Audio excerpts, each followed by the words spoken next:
안녕하세요. 오늘 저희는 2010년에 쓰인 개인 블로그의 짜든 글 4편을 가지고 아주 흥미로운 탐구를 시작해 보려고 해요. 청취자님이 보내주신 자료들인데, 저도 처음 봤을 땐 좀 어리둥절했어요. 현대 문명에 대한 아주 날카로운 비판글이 있는가 하면 아기들의 학습법에 대한 글도 있고요. 또 행복의 본질에 대한 단상, 그리고 갑자기 고대 경전의 한 구절까지. 정말 아무 연관성이 없어 보이잖아요. 그렇죠. 마치 서로 다른 서랍에 있던 물건들을 그냥 한데 모아놓은 것 같은 느낌이죠.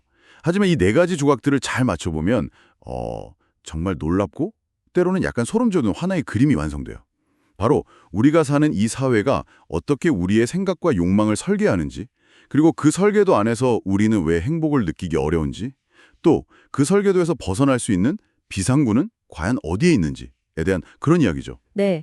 오늘 저희의 미션은 바로 그 흩어진 조각들 속에 스며진 연결고리를 찾아내는 거예요. 그리고 그 연결고리를 따라가면서 어쩌면 당연하게 여겼던 우리 자신의 삶을 전혀 다른 각도에서 바라보는 경험을 청취자님과 함께 해보는 거죠. 자, 그럼 첫 번째 조각부터 맞춰볼까요? 첫 번째 글은 현대 문명의 핵심이라는 제목이에요. 페터 노이아르라는 분이 실상사 주지스님과 나눈 대화 내용인데 여기서 현대 문명의 본질을 정말 딱 한 문장으로 압축해버려요.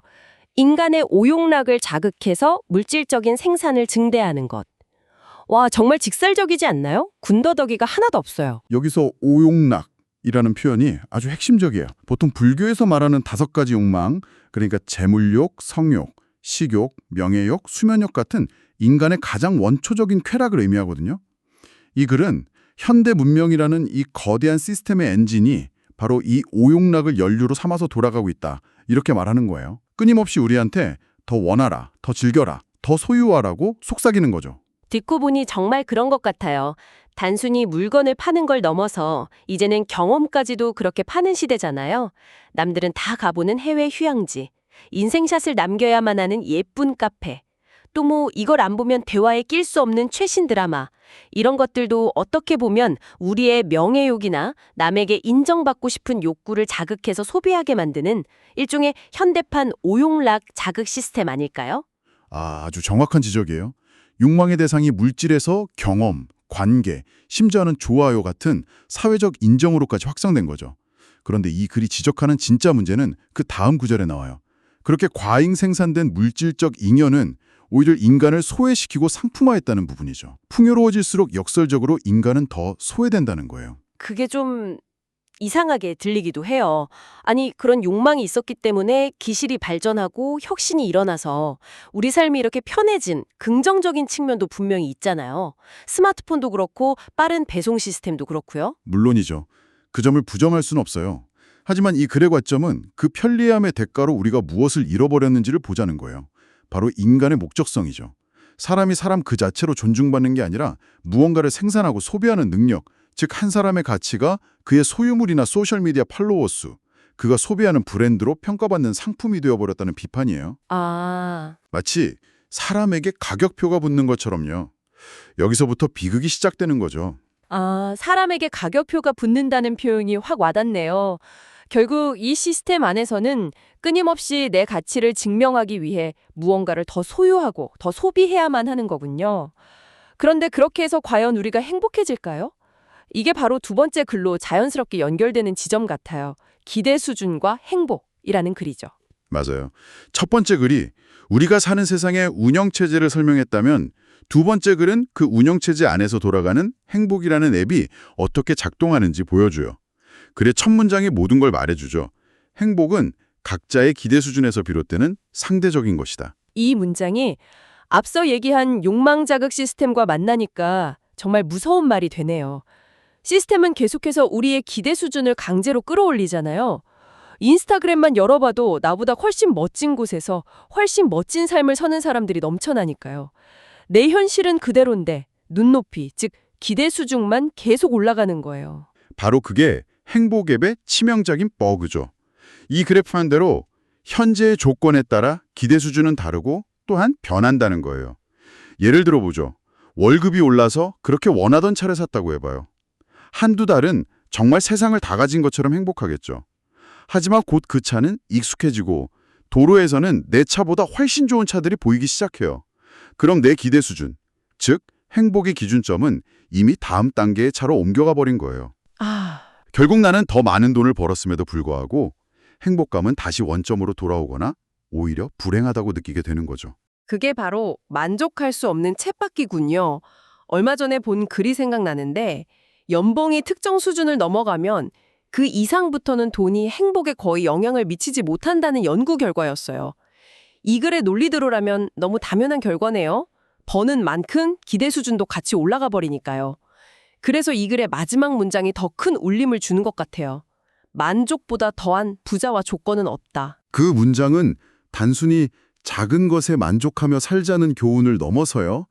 현대 문명의 핵심 원리에 대한 강력한 저항 선언처럼 들려요. 진정한 부는 통장 잔고 같은 외부 조건에 있는 게 아니라 지금 이 순간의 내 마음 상태, 즉 만족감이라는 내면의 자산에 있다는 통찰이니까요. 잠깐만요.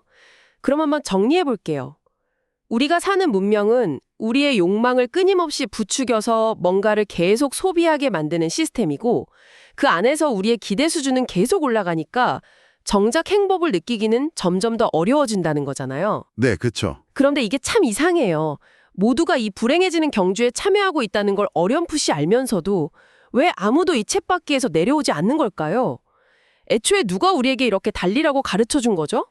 아, 그러고 보니 세 번째 글이 바로 그 얘기를 하고 있는 것 같네요. 커피캣이라고요. 네, 바로 그 지점이 이 모든 조각들을 하나로 꿰는 가장 중요한 실마리예요.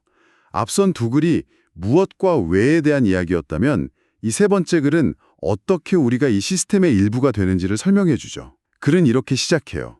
아기들은 처음에 태어나 모방을 통해서 배운다. 아주 단순하고 당연한 말처럼 들리는데. 하지만 진짜 핵심은 바로 다음 구절에 있어요.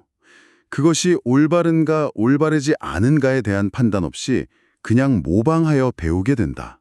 이게 정말 무서운 부분이에요. 아기들은 스펀지가 물을 빨아들이듯이 아무런 비판이나 필터링 없이 주변 세상의 모든 것을 그대로 흡수한다는 거죠. 부모의 말과 행동, 미디어에서 보여주는 이미지, 사회가 중요하다고 말하는 가치들까지 전부요. 그렇다면 우리가 어릴 때부터 물질적 풍요나 사회적 성공을 최고로 여기는 환경에 둘러싸여 있었다면 우리도 모르는 사이에 돈을 많이 버는 것, 유명해지는 것, 좋은 물건을 사는 것이 옳고 좋은 것이라는 가치관을 그냥 다운로드 받아버린 셈이네요.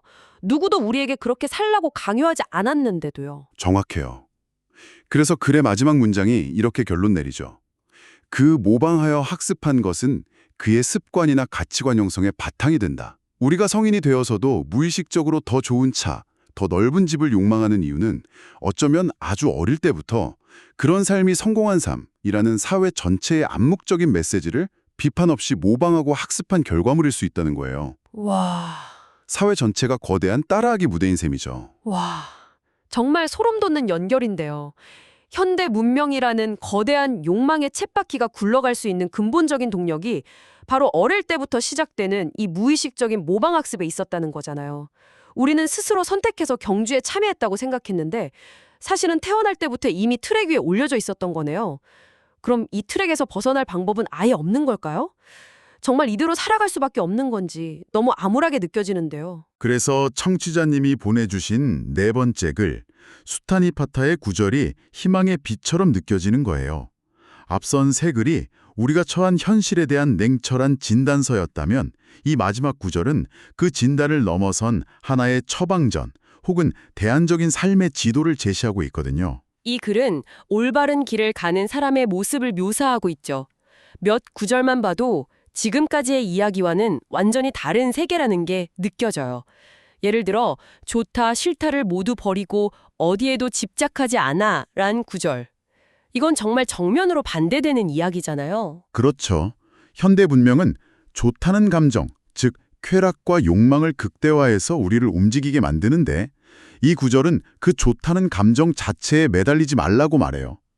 무언가를 좋다고 여기고 집착하는 순간 그것을 얻지 못했을 때의 고통이 시작되고 설령 얻는다 해도 더 좋은 것을 원하는 끝없는 욕망의 쳇바퀴가 다시 돌아가기 시작하니까요. 아, 좋다는 감정에 집착하지 않으니 당연히 기대 수준이 미친 듯이 올라갈 일도 없겠네요. 마치 행복의 기준점을 외부가 아닌 내 안에 두는 것 같아요. 또 노여움과 인색함에서 떠난 사람이라는 구절도 인상 깊어요. 여기서 인색함을 단순히 돈을 안 쓴다는 의미로만 보면 안 돼요.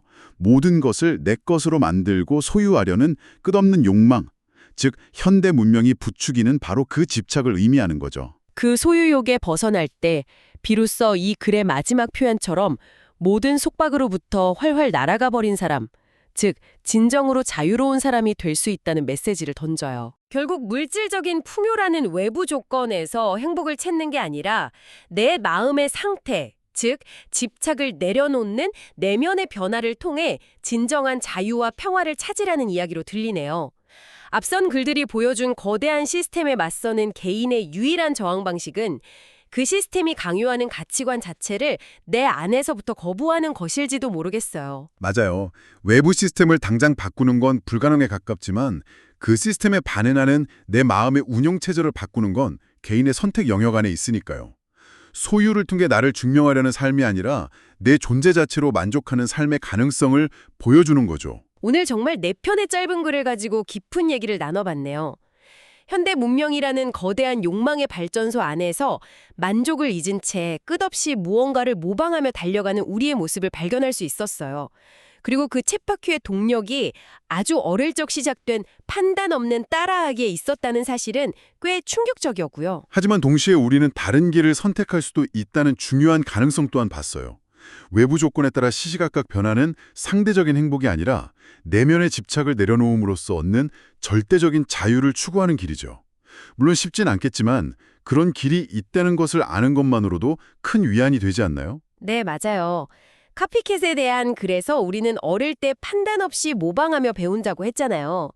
오늘 대화를 마치면서 청취자님께 이런 마지막 질문을 던져보고 싶어요. 이제 스스로 생각하고 판단할 수 있는 어른이 된 당신은 앞으로 무엇을 의식적으로 모방하고 또 무엇을 의식적으로 거부하며 살아가시겠어요? 어쩌면 우리가 어릴 때 무의식적으로 설치했던 낡은 프로그램들 중에서 이제는 과감히 삭제해야 할 것은 무엇일까요?